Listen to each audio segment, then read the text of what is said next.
All right यार, ये भी एनसीईआरटी के क्वेश्चन से ही इंस्पायर्ड है। बस एमसीक्यू बना दिया है उसका, पर एनसीईआरटी क्वेश्चन को पता होना चाहिए वो कि कैसे होगा। ठीक है, अब यहाँ पे मुझे एक रिलेशन आर गिवन है सेट ए में। ए सेट गिवन है, एक्स है इंटीजर जो कि है 0 से 12 के बीच में, यानी जो ए सेट है मेरा वो होगा 0 1 2 3 एंड सो ऑन 12 तक। ठीक है, और आर रिलेशन गिवन है a comma b, modulus of a minus b multiple है 4 का। ठीक है, ये रिलेशन गिवन है, ये ए सेट गिवन है।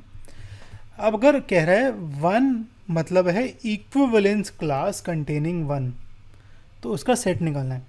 यार इक्विवेलेंस क्लास का मतलब होता है कि अच्छा 1 का मतलब होता है कि ए कॉमा बी, यहाँ पे ए कॉमा बी में ए की वैल्यू 1 है, बी की वैल्यू निकालनी है। ठीक है, जितनी पॉसिबल वैल्यूज़ हैं बी की वो ये वाला सेट में होगा, वो सेट निकालना है हमें। ठीक है, अच्छा ओ सॉरी, तो इक्विवेलेंस क्लास 1 का मतलब कि ए की वैल्यू 1 होगी, हमें बी की वैल्यू निकालनी है इस तरीके से कि ए कॉमा बी मेरा रिलेशन में होगा, a comma b belongs to R. ठीक है, फॉर एग्जाम्पल, ठीक है, अब एग्जाम्पल लेते हैं। सपोज ए की वैल्यू 1 है, तो मैं एक टेबल बनाता हूँ कुछ ऐसे, ए बी, ए की वैल्यू 1 और बी की वैल्यू 1, तो 1 माइनस 1 का मॉडुलस क्या होगा 0। 0 मल्टीपल है 4 का, हाँ 0 हर एक नंबर का मल्टीपल होता है। ठीक है, तो यहाँ पे यस आ जाएगा, तो बी की एक पॉसिबल वैल्यू 1 तो सही है। ठीक है, अब आपको सारी वैल्यू चेक नहीं करनी है, आपको सपोज बी की वैल्यू 2 चेक करते हैं अब। ठीक है, 2 के लिए a माइनस बी का मॉडुलस, a माइनस बी का मॉडुलस हो जाएगा 1 माइनस 2 का मॉडुलस यानी -1, सॉरी -1 का मॉडुलस यानी 1। अब 1 मल्टीपल नहीं है 4 का, मल्टीपल की बात हो रही है। मल्टीपल हुआ 4 होता है, 0 एक तो हर एक नंबर का मल्टीपल होता है, और जो भी नंबर 4 की टेबल में आ रहे हैं तो 4 8 12 16 एंड सो ऑन। ठीक है, ये मल्टीपल होते हैं। तो b की वैल्यू 2 के लिए मेरा यहाँ पे modulus of a minus B 1 आ रहा है, तो इसका मतलब मल्टीपल नहीं है, तो मतलब b की वैल्यू 2 इज़ नॉट पॉसिबल। तो जितने भी ऑप्शन है हमारे, उसमें अगर b की वैल्यू 2 है तो वो आंसर में नहीं है। ठीक है, यहाँ पे ऑप्शन बी में b की वैल्यू 2 है, b की वैल्यू 2 नहीं हो सकती, पॉसिबल नहीं है, तो यानी b की वैल्यू 2 इज़ इनकरेक्ट।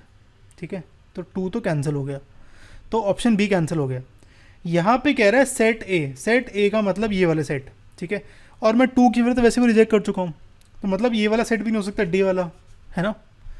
सी वाला सेट कह रहा है नल सेट, यानी एक भी वैल्यू नहीं है बी की ऐसी, पर एक वैल्यू तो है, मुझे पता है 1 है, 1 तो है ही है, क्योंकि मुझे पता है कि 1 माइनस 1 0 होता है, 0 मल्टीपल है, तो नल सेट भी नहीं हो सकता।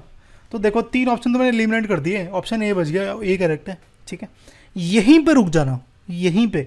ठीक है, तो एमसीक्यू में क्या होता है, ऑप्शन से आंसर निकल आता है, और दूसरा थोड़ा सा अगर दिमाग लगाओगे ना तो जल्दी हो जाएगा सॉल्व, तो फालतू टाइम वेस्ट नहीं करना होता हमें। ठीक है, मुझे पता है बी की वैल्यू पुट करी, देखा अच्छा ये नहीं आ रहा, तो ये भी गलत, ये भी गलत, ये भी गलत, ये ए करेक्ट है।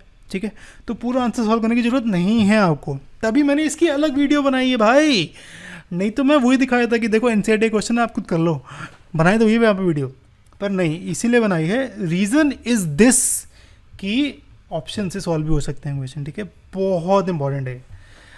पर क्योंकि मैं टीचर हूँ और हम टीचू के टीचर हैं, तो हम तरीके से सॉल्व भी करेंगे आपके लिए, तो तरीके से सॉल्व भी करा है। सपोज ए बी की वैल्यू ली है मैंने अलग अलग, सपोज बी की वैल्यू 2 लेते हैं, 3 लेते हैं, तो देखो 1 मल्टीपल नहीं है मेरा 4 का, 2 मल्टीपल नहीं है, पर 5 लूँगा तो 4 मल्टीपल है, ऐसे ही 9 लूँगा तो 8 मल्टीपल है, और कोई ऑप्शन नहीं है, तो इतने ही ऑप्शन है मेरे पास।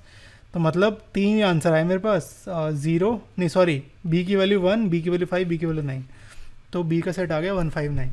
ठीक है, ऑप्शन ए करेक्ट है।